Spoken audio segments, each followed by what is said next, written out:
Bueno, Diana, ahora sí vamos entonces a dar inicio. Como sabes, pues este espacio está siendo grabado para que los compañeros puedan consultarlo después. Cuéntame cómo te fue con el desarrollo de esa actividad. Por ahí estuve revisando ya los productos finales. ¿Cómo te sentiste? Bien, profe, ahorita estoy haciéndole la imagen. Ay, profe, en esa sí es que me está costando, la verdad, porque digo, listo, sé lo que quiero, pero a la hora de plasmarlo no me gusta.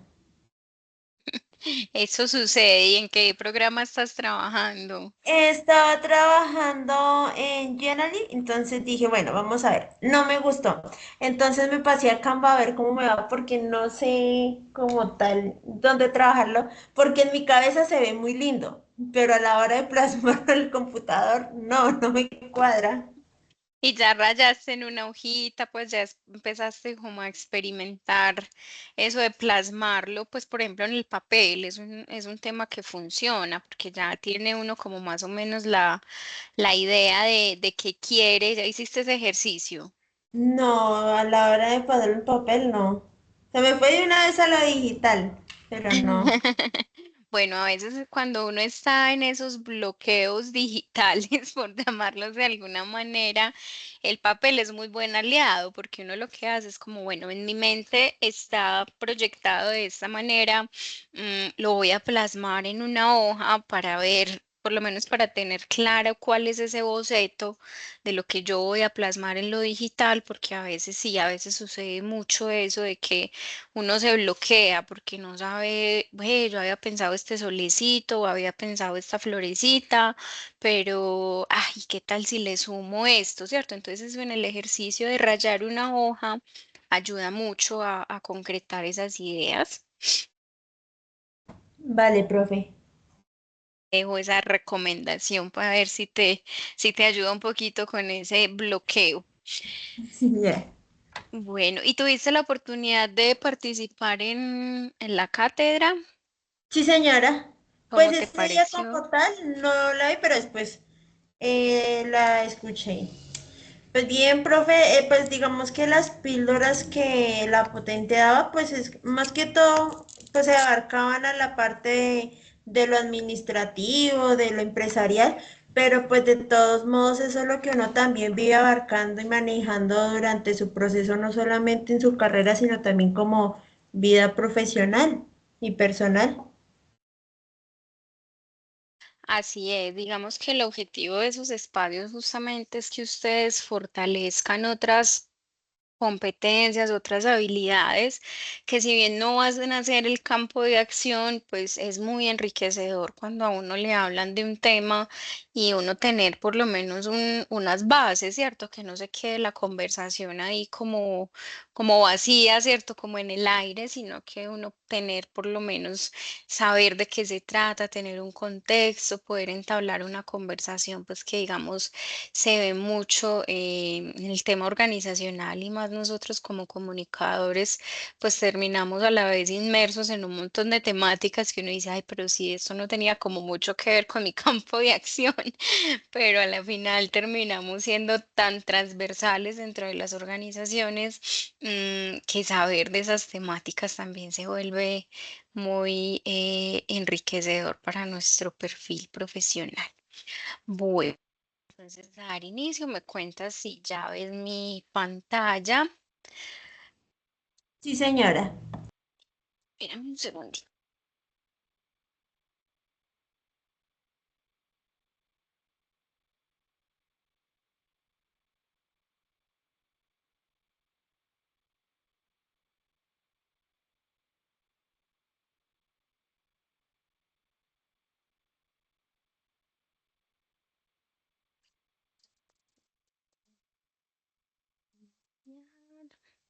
Listo.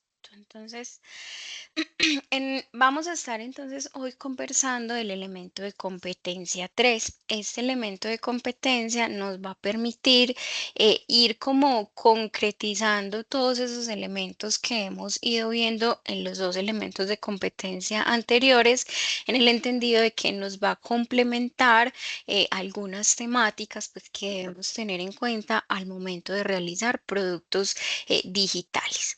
Entonces, los criterios de desempeño de este elemento de competencia, pues es reconocer plataformas, herramientas y recursos digitales para la creación de contenidos gráficos, tener clara la diferencia entre los tipos de contenidos digitales de acuerdo a la finalidad, al público, a la producción, a los formatos y a la distribución final o a la publicación que le vamos a hacer de ese contenido.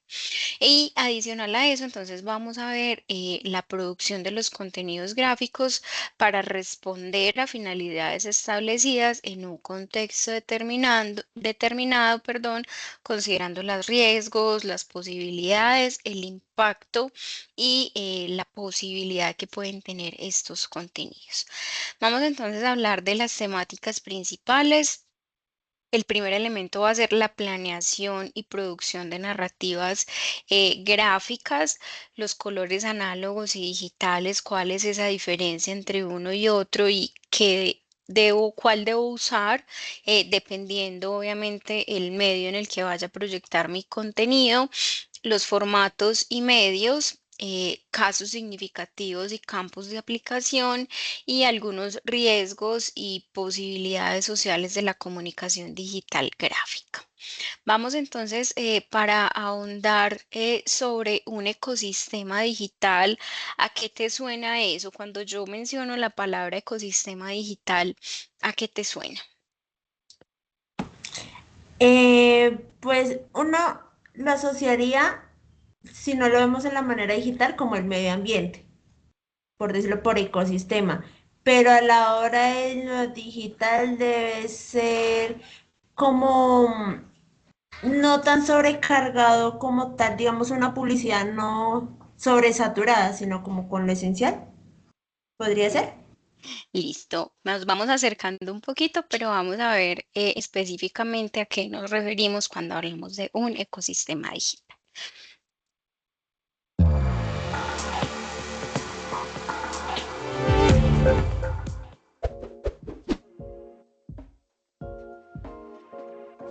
El ecosistema digital funciona como un organismo vivo, con elementos que interactúan entre sí y con una columna vertebral, el sitio web de la marca.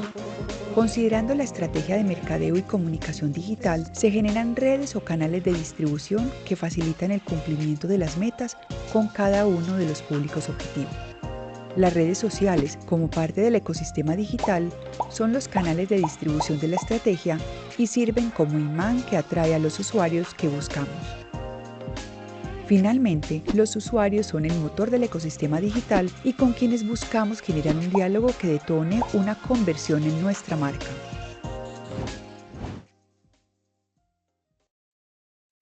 ¿Por qué consideras que los usuarios son el motor de ese ecosistema, ya que sabemos un poquito qué es ese ecosistema? Porque son los que transmiten, los que unen, llevan todo. Ujú. Esa es Sí, la cadena.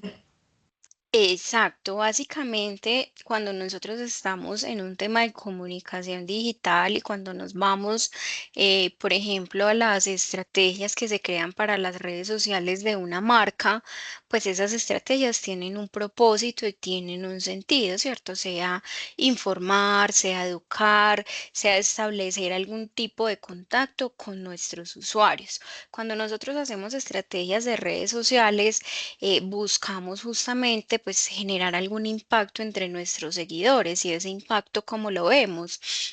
A través de esas acciones que ellos tomen sobre nuestras publicaciones, ¿cierto? El engagement, cómo comparten los contenidos, cómo le dan like y cómo todo eso se va convirtiendo en información para nosotros en el entendido de que logramos identificar pues qué le gusta a mis usuarios, con qué contenidos interactúan más, cómo puedo ser más asertiva en cuanto a la proyección de esos contenidos, si les gustan más los videos, si les gustan más las fotografías, cómo se va comportando esa parte del ecosistema. Así como lo vimos, el ecosistema parte de algo fundamental que generalmente deben tener las marcas, pues que es un sitio web, ¿cierto? Un sitio web permite que las entidades, las empresas o las marcas, pues tengan como un repositorio de información o de acciones que los usuarios pueden hacer en ellos, ¿cierto? Y a partir de ese sitio web, pues veíamos cómo se van enganchando o se van encadenando diferentes acciones como lo son la estrategia, por ejemplo, de las redes sociales, todo el tema de email marketing, todo el tema de contactabilidad, por ejemplo, en temas de call centers y si las empresas pueden tenerlo. Y todo esto va tejiendo un sistema, un ecosistema que tiene vida y esa vida se la damos uno, pues con las publicaciones que realicemos y dos, con las acciones o las interacciones que vayan teniendo. Entonces, básicamente es entender que la web tiene vida y un ecosistema digital funciona porque nosotros como usuarios estamos consumiendo contenido, estamos generando contenido o estamos interactuando de alguna manera con las marcas que nos gustan, nos representan o con las que nos sentimos identificados. Entonces, todos de alguna u otra manera le damos vida a ese ecosistema, desde el que genera el contenido hasta el que interactúa en alguna de las plataformas, pues que las empresas hayan elegido para consumir ese contenido. ¿Alguna duda? ¿Te queda claro qué es un ecosistema? Sí, profe, queda claro. Listo. Bueno, ahora vamos entonces a ver el tema de la planeación y la producción de las narrativas digitales. Cuando nosotros estamos haciendo un ejercicio de producción, es importante dedicarle un buen tiempo a esa planificación, ¿cierto? ¿Cuál es mi objetivo? ¿Qué quiero comunicar? ¿Qué quiero transmitir? ¿Qué quiero que las personas hagan con ese producto que yo estoy generando, ¿cierto? Y aquí, digamos, hay cosas importantes desde el copy que yo le puedo crear a esa pieza gráfica hasta el llamado a la acción. Es decir, ¿qué quiero yo que haga esa persona? Que se registre, que nos visite, que conozca más, que consuma un contenido de pronto en mi canal de YouTube. Entonces, debo ser muy estratégica al momento de sentarme a planear de qué quiero lograr. Entonces aquí hablamos de definir los objetivos desde el mercado, desde el negocio, desde los productos y desde los usuarios. Debo identificar el público objetivo y yo creo que esto va siendo un poco, digamos, lo redundante, pero es necesario entender a quién me estoy dirigiendo justamente porque si tengo claro cuál es mi público objetivo, pues sabré qué tipo de producto de narración gráfica puedo usar para ello, ¿cierto? No es lo mismo comunicarme con niños, por ejemplo, de 5 a 7 años, a adultos, digamos, personas ya mayores de 40 o 50 años. Cada público tiene unas especificaciones, tiene unos comportamientos determinados que hacen que ellos tomen ciertas acciones con los productos que les estamos mostrando, les estamos proyectando, igual que las acciones que ellos van a tomar con ellos y qué objetivo tengo yo como marca. Vamos entonces también a seleccionar los formatos, ¿cierto? Ese contenido digital que yo estoy proyectando, ¿para qué formato es? ¿Para qué plataforma va? ¿Me va a alimentar un blog? ¿Me va a alimentar un canal de YouTube? ¿Tengo una producción de podcast o quiero interactuar o quiero incursionar en el tema de los podcasts? El tema de las infografías, de las redes o a un tipo de juego. Pues todo eso va determinando cómo va a ser la proyección y la generación de ese contenido. Adicional a eso, pues debemos ser muy conscientes de esos recursos técnicos, de esos presupuestos, de esa evaluación y de esa mejora. Cuando hablo de recursos técnicos, pues debo ser muy consciente de que si quiero hacer un video, digámoslo, de muy buena calidad, pues lo mínimo que debo tener es una cámara que tenga pues como una buena definición, un buen lente, bueno, que me permita esa construcción de ese contenido, pero también debo pensar en el recurso humano, ¿cierto? Si es una agencia de publicidad, por ejemplo, y solamente hay una persona que se encarga de todo el tema de producción, pero estoy apuntando a construir un producto digital muy agresivo, un comercial, digamos, lo que un comercial sabemos que exige mucho, pues debo ser consciente que me va a tocar o contratar personas o ayudarle a esa única persona que tendríamos para que el ejercicio salga de manera adecuada. Y a eso se suma entonces todo el tema del presupuesto, si voy a tener que contratar otra persona, si voy a tener que alquilar unas cámaras, una locación, un espacio determinado para poder hacer el tema de la edición en caso de que no tengamos todos los recursos, entonces es importante ir proyectando dentro de esa planificación de productos narrativos digitales, pues todas estas situaciones que se nos pueden presentar. De este tema de la planificación, ¿alguna duda, Adriana? No, profe, yo siento que esa es la más compleja, pues porque de todos modos para no tiene bien concreto y bien planeado lo que uno desea hacer, pues no va a salir lo que uno quiere, puede que salga algo muy charro, como puede que no. Exacto, que no cumpla de pronto con esas expectativas que le estábamos planteando a la empresa o a la marca, ¿cierto? Entonces hay que ser muy conscientes de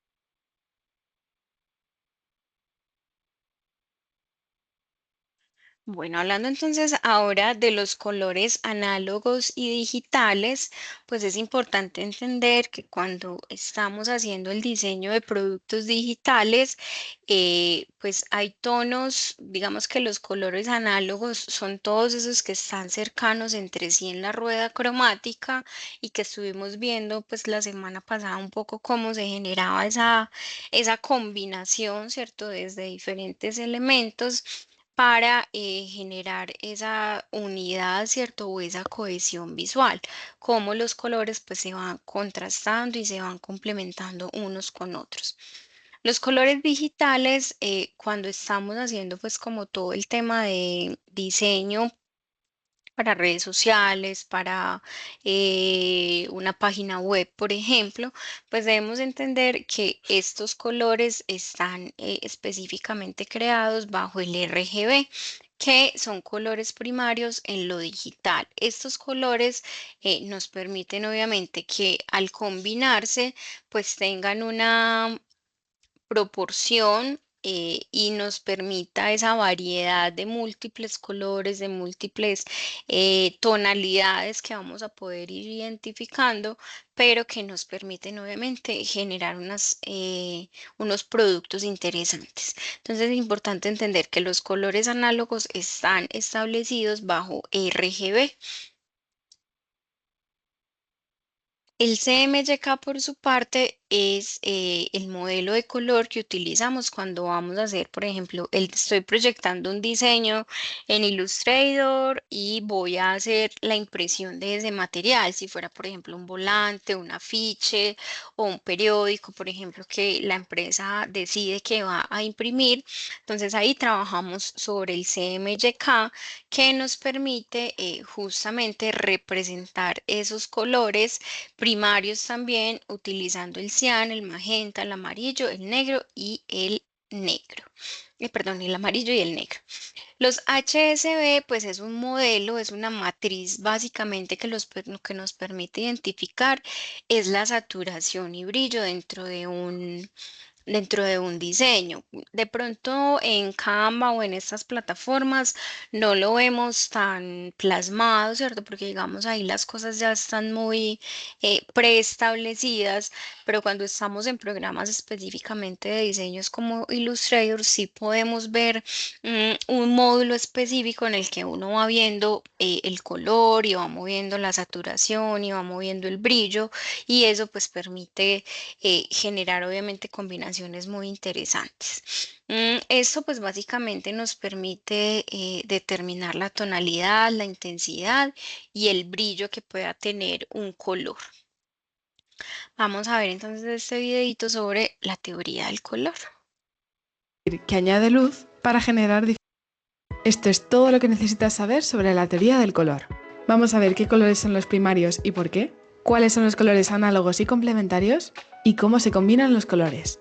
Primero empezaremos con los diferentes modelos de color que hay. Primero tendríamos el modelo RGB, que utiliza el sistema aditivo, es decir, que añade luz para generar diferentes tipos de colores. Sus colores primarios son el rojo, el verde y el azul, y es un modelo que solo utilizaremos en pantallas y monitores. Es decir, cuando pintemos en digital, veamos una película, editemos una fotografía, etc. Como dato curioso, cada píxel de tu pantalla tiene estos tres colores y se regulan para generar todos los colores del espectro visible. Y después tendríamos los dos modelos que siguen el sistema sustractivo. Esto es porque al combinar los colores se genera un color más oscuro, es decir, que se sustrae la luz. Dentro estarían el modelo tradicional que todos conocemos y el CMYK, cuyos primarios son el magenta, el cian y el amarillo. Este último es la versión más moderna y precisa del modelo tradicional y se utiliza actualmente para los sistemas de impresión. Esto es porque se descubrió que mezclando el magenta y el amarillo se podía obtener el color rojo, con lo cual dejaba de ser un color primario para convertirse en un color secundario. Y esto también permitía representar una gama de colores más amplia que en el tradicional. Y aunque el modelo tradicional es correcto y puedes seguir utilizándolo, con el CMYK se pueden conseguir más variedad de colores. Así que repasemos. Tendríamos el modelo RGB, que sigue el sistema aditivo y solo se utiliza en pantallas, y luego los dos modelos que siguen el sistema sustractivo, el modelo tradicional y por último el modelo CMYK, que es el que vamos a estar utilizando en este vídeo. Lo siguiente que vamos a ver son los colores primarios, secundarios y terciarios. Los colores primarios son aquellos que no se pueden obtener mezclando otros colores, y en el caso del modelo CMYK serían el magenta, el cian y el amarillo. Los colores secundarios provienen de la mezcla de dos colores primarios, como por ejemplo sería el rojo, el verde o el azul. Y por último, los colores terciarios son el resultado de la mezcla entre un primario y un secundario. Por ello aquí tendríamos más variaciones de colores y como resultado tendríamos algunos como el naranja, el verde lima o el morado. Y con esto ya tendríamos claro cuáles son los colores primarios, secundarios y terciarios. Pero antes de seguir vamos a repasar el vocabulario básico del color. Es muy importante tener claros los conceptos de tono, saturación y brillo, ya que los vamos a utilizar mucho. Para empezar, el tono o tonalidad se refiere al color en estado puro sin mezcla de blanco y negro, básicamente su posición en la rueda cromática. Por otro lado, la saturación se refiere a la intensidad o la pureza de un color. Generalmente, cuando un color es muy vivo o intenso, decimos que está muy saturado. Y puede perder su saturación si lo mezclamos con blanco, negro, gris o su color complementario. Y por último, el brillo, luminosidad o valor, que hace referencia a la claridad o oscuridad de un color, es decir, la cantidad de blanco o negro que tiene un color. Y ahora que ya tenemos claro lo que es el tono, la saturación y el brillo de un color, vamos a ver cuáles son los colores análogos y complementarios y para qué sirven. Los colores análogos son aquellos que están cercanos en la rueda cromática. Es decir, si escogemos un color de la rueda cromática y los que tiene a su alrededor, tendríamos una combinación de colores análogos. Estos generan mucha armonía visual. Por ello, muchas empresas los escogen para diseñar sus logotipos. Pero no solo sirven para eso. En pintura se utilizan para aclarar correctamente los colores. Vamos a ver la demostración. Generalmente, cuando queremos aclarar un color, solemos pensar en el color blanco. Y esto no está mal. Se puede hacer perfectamente. El único problema es que, como hemos visto anteriormente, si añadimos blanco o negro a un color, puede quitarle su saturación. Y en este caso, al aclarar el rojo con blanco, vemos cómo va perdiendo saturación y se va convirtiendo en un tono pastel, que igual no queríamos conseguir. El resumen es que si intentas aclarar tus colores con blanco, seguramente pierdan su saturación. Por el contrario, si quieres aclararlos correctamente sin que pierdan su saturación, la manera de hacerlo es aclararlo con un color que sea análogo y lógicamente más claro, como en este caso del rojo, por ejemplo, sería el amarillo. Y vemos como poco a poco, en lugar de transformarse en un rosa, se va convirtiendo en un tono más anaranjado, que es lo que correspondería según la rueda cromática. También, por ejemplo, podríamos aclarar un azul oscuro con un cian o un color morado con un magenta. Y el resultado, como veis, será nuestro tono más aclarado, pero sin haber perdido su saturación. Y ahora que ya conocemos la diferencia entre aclarar nuestros colores con análogos o con el color blanco, podéis aplicarlo a vuestras pinturas dependiendo del resultado que queráis. Aquí tendréis dos ejemplos, una pintura aclarada con análogos y otra con blancos. Y los resultados son distintos e igual de válidos. Ahora vamos a por los colores complementarios.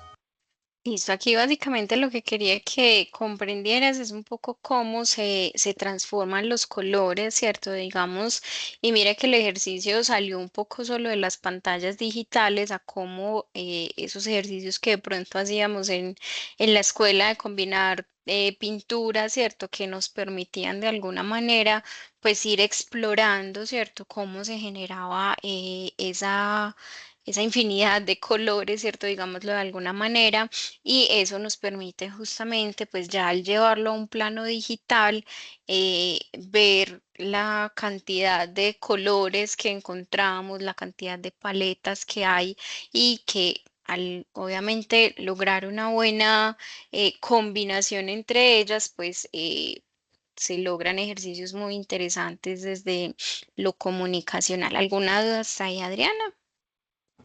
No, profe, pues digamos que sí había tenido al principio como alguna clase frente a lo de los colores y eso, pero pues no me acordaba mucho, pero sí, sino que es que ahorita estaba pensando, mi mejor amigo es daltónico, Ah, entonces se ok. confunde los colores, no sé cómo haría entonces, y es fotógrafo, Mm, entiendo cómo hacer como para mirar bien lo de los colores y toda esta cuestión. O sea, yo muy, lo muy interesante. Yo lo molesto y todo, pero pues a mí sí me queda claro, pues porque yo sí veo bien los colores, pero él, Sí, habría que entender cómo hace para diferenciar un color de otro, ¿cierto? Y sobre todo que por esa condición puede ser un poco complejo. Yo igual sé que esas personas desarrollan otras habilidades que lo dejan a uno descrestado, ¿cierto? Y obviamente saben qué color es qué color y pues si tú me estás diciendo que es fotógrafo, wow, muy teso, la verdad, ¿no? Sería muy interesante que le preguntes y la me va a cuentes preguntar, después. sí, profe. Sí, porque es bueno ver también desde la inclusión, ¿cierto? Y desde esos escenarios en los que las personas se adaptan a esas condiciones de salud propias que tienen, pues también cómo establecen, digamos, los mecanismos y maneras de identificar y más, pues en este caso que estamos hablando de que tiene una profesión como lo es la fotografía, que sabemos exige pues un ojo muy crítico, ¿cierto? Frente a lo que uno quiere realmente plasmar en una fotografía o en un retrato. Bueno, ahora hablando entonces de los formatos. Y de las medidas, pues es importante entender que desde la impresión digital hay imágenes, videos y gráficos que permiten captar la atención del usuario y transmitir mensajes de manera visual atractiva, ¿cierto? Desde la impresión digital, pues se utiliza la tecnología de la impresión por inyección de tinta, que lo veíamos ahorita un poco pues como en el video cuando veíamos la máquina en la que iban sacando como una impresión de unos pantones y eso pues utiliza unas tintas láser que al aplicarse directamente en el papel pues va generando esa transmisión de color en el papel. La resolución de pantalla pues determina la calidad y la cantidad con la que se va a mostrar el contenido de los dispositivos de los usuarios. Es decir, cuando nosotros exportamos una pieza gráfica desde Canva o incluso desde Illustrator, pues hay una partecita donde dice resolución, ¿cierto? Al 80, al 60 o al 100%, pues cuando queremos garantizar una resolución óptima para que las personas tengan una visualización correcta de los contenidos.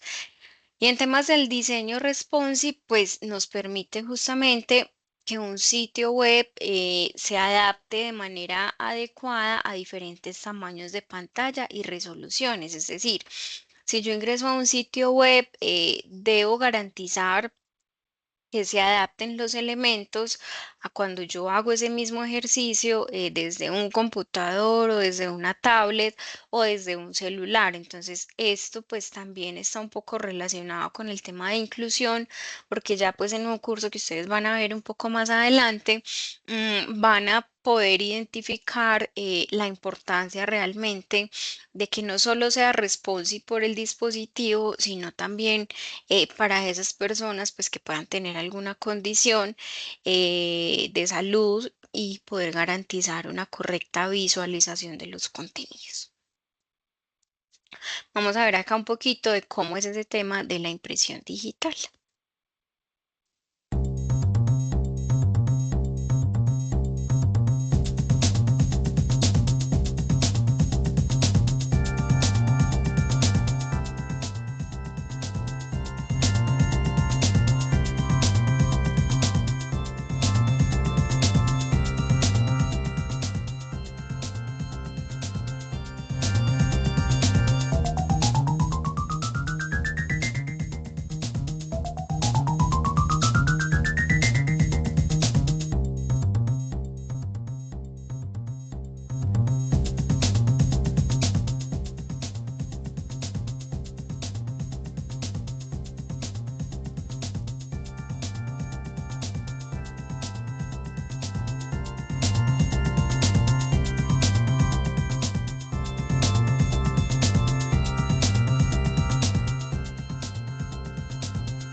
¿Habías tenido la oportunidad de conocer un poco cómo es ese tema de la impresión?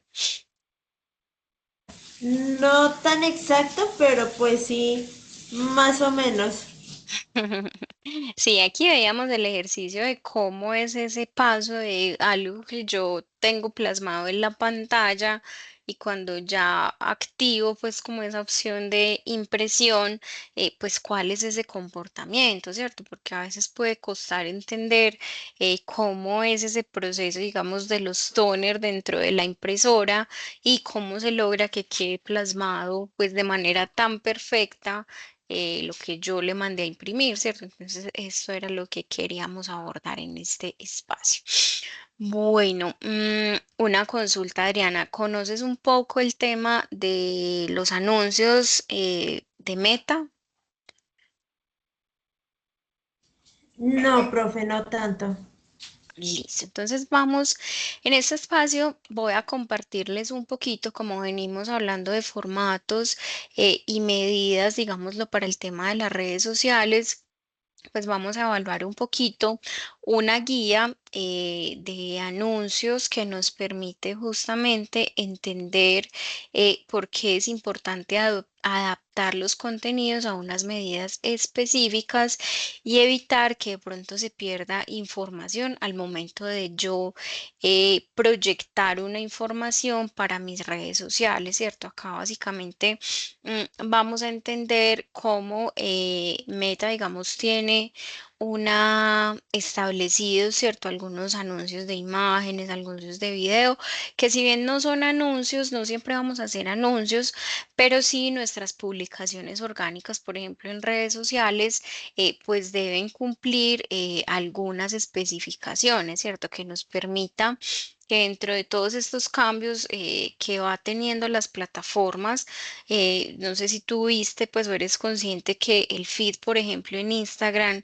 tuvo un cambio y ese cambio pues hizo incluso que las medidas de las imágenes como uno las diseñaba antes cambiara. Entonces, todos esos ajustes o cambios que van haciendo estas plataformas, pues también nos exige a nosotros de estar muy pendientes, de estar muy atentos cuando estamos haciendo el manejo de una estrategia digital, ¿cierto? Si lo vemos específicamente desde este punto.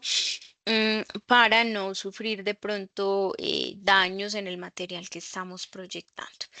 Entonces, acá básicamente lo que vamos a ver es que cuando vamos a realizar una publicación, por ejemplo, de una foto para un feed de Facebook, pues debemos entender que hay unas medidas que debemos como respetar, ¿cierto? Entonces, digamos que se recomienda que el tipo de archivo sea JPG o PNG en unas resoluciones pues que nos permitan una visualización recomendada. Mira que incluso acá se hablan unas recomendaciones para el texto, entendiendo que pues si yo tengo un diseño proyectado, pues debo tener entre 50 y 150 caracteres como máximo, es decir, que las piezas gráficas no me queden tan saturadas de texto, sino que puedan pues como ser muy equitativa, ¿cierto? Frente a todo el componente gráfico y al texto o a la información que le estoy haciendo, que le estoy incluyendo, perdón. Acá entonces el título pues también nos habla de que tenga máximo 27 caracteres, que hay unos requisitos técnicos que me permiten justamente esa visualización donde lo mínimo pues son 600 píxeles y que me permita pues como una visualización correcta. Menor a esto pues sería muy complejo garantizar una correcta visualización en los contenidos. Para el tema de los videos, pues también hay ciertas condiciones y hay ciertas características. Lo veíamos la semana pasada un poco en el tipo de archivos o de formatos de que podíamos utilizar para videos. Entonces, mira que aquí vuelve y nos reiteran el tema de que sean MP4, MOV o GIF cuando voy a hacer una publicación para las redes sociales, que también garantice que tenga unos aspectos en cuanto a los píxeles, ¿cierto? Que me permita desde 1440 hasta 1800 píxeles, ¿cierto? Dependiendo obviamente de la publicación que voy a hacer. Los subtítulos, por ejemplo, en un video son opcionales, pero es algo que se recomienda mucho, ¿cierto? Activar el tema del closed caption, por ejemplo, cuando vamos a publicar un video, porque esto, pues, uno garantiza que, como lo mencionaba ahorita, esas personas que por alguna condición de salud o alguna situación particular no puedan escuchar, digámoslo, pues por lo menos tengan algún referente de qué está diciendo la persona que está apareciendo de pronto en el video.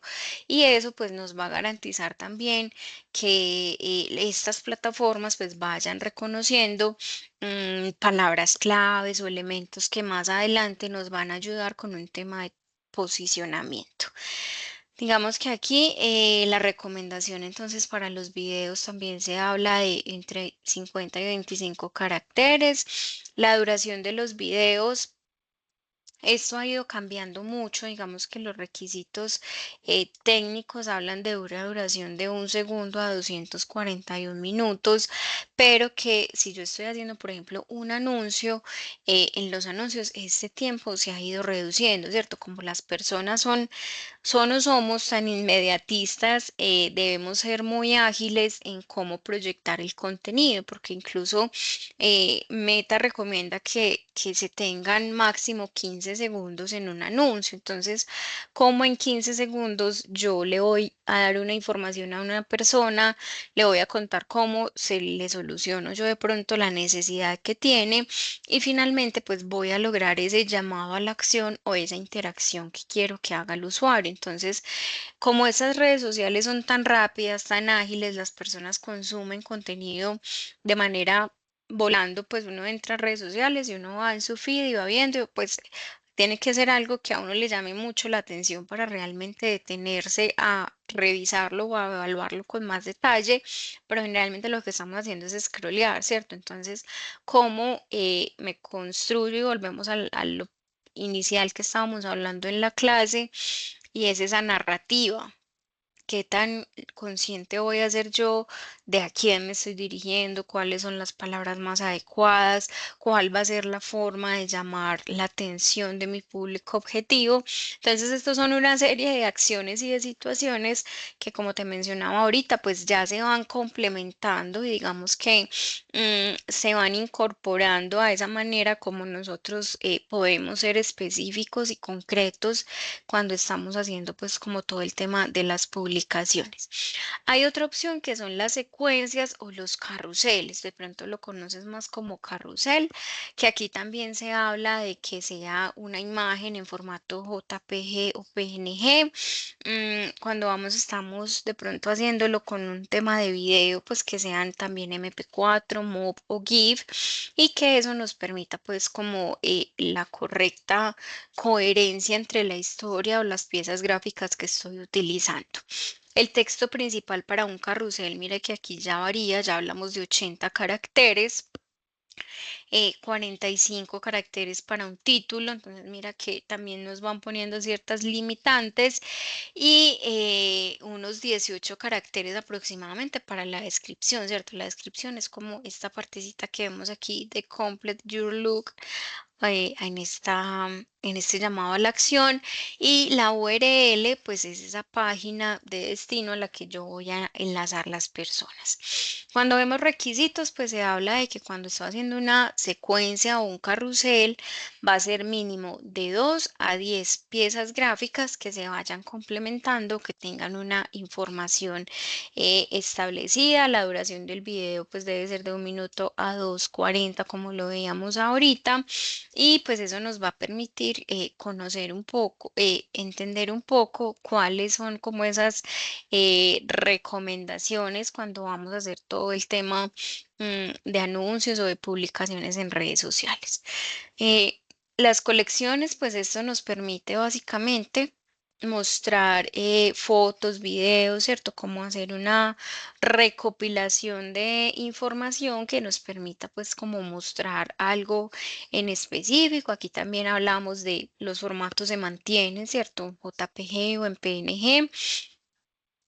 Aquí hablamos de que la resolución debe ser 1080 por 1080 como mínimo para garantizar esa correcta visualización cuando estamos hablando específicamente de Facebook. ¿Hasta acá alguna duda? Muy enredado este tema, no conocías. La verdad no lo conocía, profe, entonces digamos que ahí es como más de ponerle, volverlo a leer y volverlo a leer y en la práctica. Exacto, sí, aquí la idea básicamente es que ustedes tengan como un contexto, ¿cierto? De saber cuando yo estoy navegando en mis redes sociales, por qué me puede salir un anuncio, cómo funciona ese tema de pronto de la parametrización desde lo gráfico, ¿cierto? Porque ya cuando uno está configurando anuncios, pues es otro cuento y es un poco más extenso, pero es básicamente que entiendan cómo se hace o esos como estamos hablando de formatos, de medidas, pues que tengan claridad de qué debo tener en cuenta a la hora de hacer una publicación para redes sociales. Vamos entonces ahora a ver casos significativos y de campos de aplicación.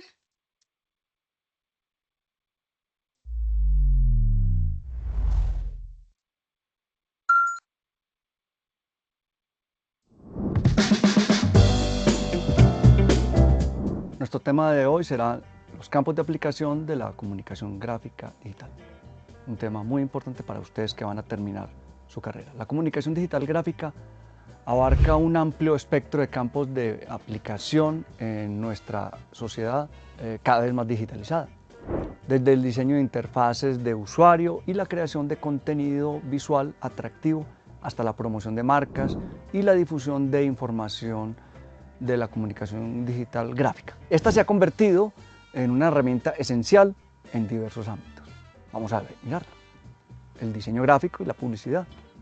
La comunicación gráfica es fundamental en el campo del diseño gráfico y la publicidad. Se utiliza para crear logotipos, carteles, folletos, banners publicitarios, anuncios en las redes sociales y otros elementos visuales para proporcionar productos, servicios y eventos.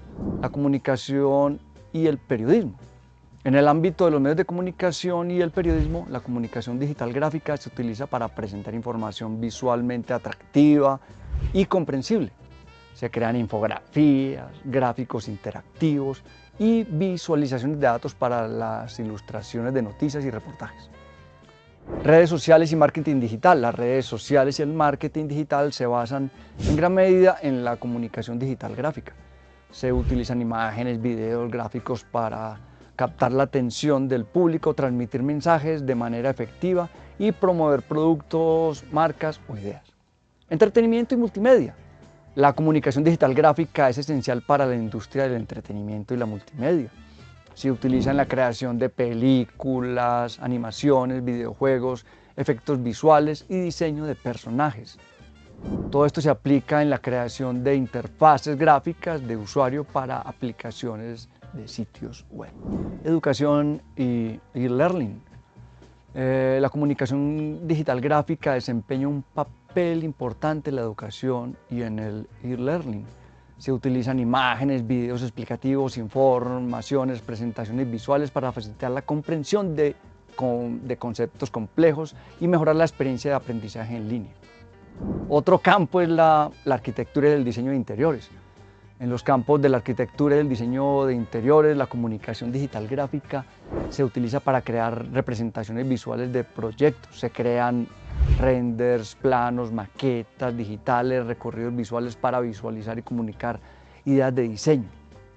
Otro campo es la comunicación corporativa. En el ámbito de la comunicación corporativa, la comunicación digital gráfica se utiliza para crear presentaciones, informes gráficos y materiales visuales que transmiten identidad de marca, los mensajes y los datos relevantes para una empresa. Estos son algunos de los campos de acción en los cuales un comunicador digital gráfico se puede desempeñar.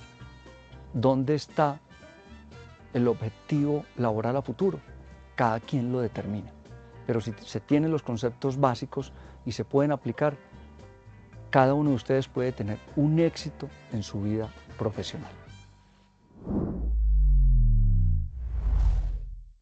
Bueno, acá básicamente lo que queríamos evidenciar es justamente como el amplio escenario, ¿cierto? Los diferentes ámbitos en los que nos podemos desempeñar como comunicadores digitales y pues con cada una de las necesidades y alcances que pueda tener cada una de las funciones que vayamos a cumplir. Vamos a entonces ahora a ver los riesgos y las posibilidades de la comunicación gráfica.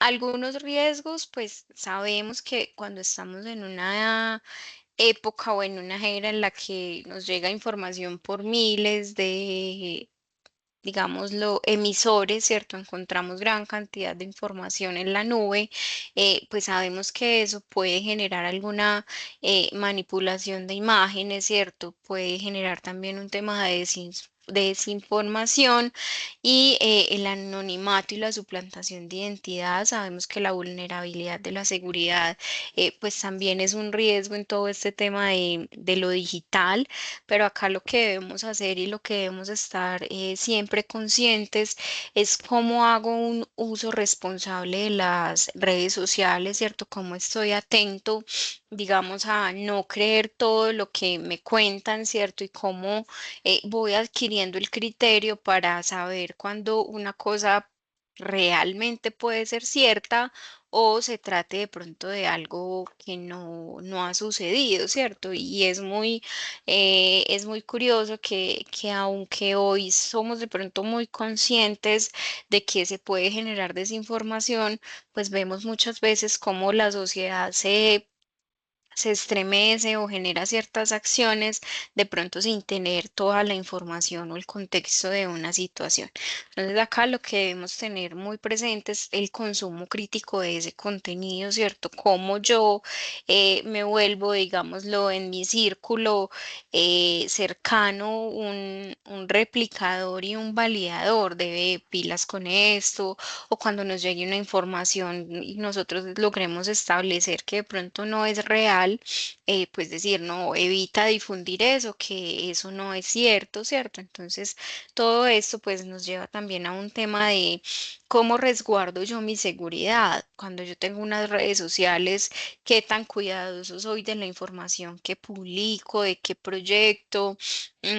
Si bien hay redes sociales que son muy del publique, publique, publique, ¿cierto? Pues también hay que tener un poco de cuidado con mi privacidad y con mi intimidad frente a qué situaciones o riesgos puedo estarle mm, representando o dándole de pronto información a las personas sin de pronto ser consciente. Entonces hay que ser muy cuidadoso de qué es mi vida privada y qué es mi vida pública, ¿cierto? Porque las redes sociales a la final, cuando tú lo subes a las redes sociales, ya dejó de ser algo privado, ¿cierto? Ya se volvió algo público y las personas pues pueden acceder a esa información. Las posibilidades, pues como veíamos un poquito en el video anterior, son muchas. La comunicación gráfica tiene un amplio campo de acción, nos permite una comunicación visual efectiva, garantizamos obviamente una expresión creativa, un acceso global y un alcance masivo y la colaboración y la participación. Digamos que la capacidad de transmitir mensajes visualmente atractivos y convincentes, pues nos permite que la comunicación digital logre ese tema de transmitir, promocionar ideas y la generación de conciencia sobre un tema en específico. Los campos de aplicación de la comunicación digital gráfica, entonces veíamos un poquito en el video, diseño gráfico y publicidad, las redes sociales y el marketing digital, el entretenimiento y la multimedia, la educación y el microlearning. Y ustedes pues que estudian a través de una plataforma como Canva, pues saben que hay una variedad de elementos visuales que a ustedes les permiten acceder de una manera, digamos, lo más clara a los contenidos, la arquitectura y el diseño de interiores, la comunicación corporativa. Nosotros debemos entender que como comunicadores, pues debemos ser muy conscientes de que las empresas requieren informes, requieren proyectar información de manera clara, precisa y contundente. Entonces, ¿cómo nosotros logramos ser más específicos, más claros frente a una cifra o frente a una información que la entidad requiera proyectar? Y los medios de comunicación y el periodismo, pues que también han ido migrando a todo este tema digital porque han entendido que las audiencias están consumiendo más desde lo digital y han hecho pues como todo un ejercicio por ese cambio de la manera como producían anteriormente los contenidos. Bueno, Adriana, hasta acá era como lo que tenía preparado hasta el día de hoy. No sé si tengas alguna duda, quieres que revisemos algo en específico. No, profe, todo está claro.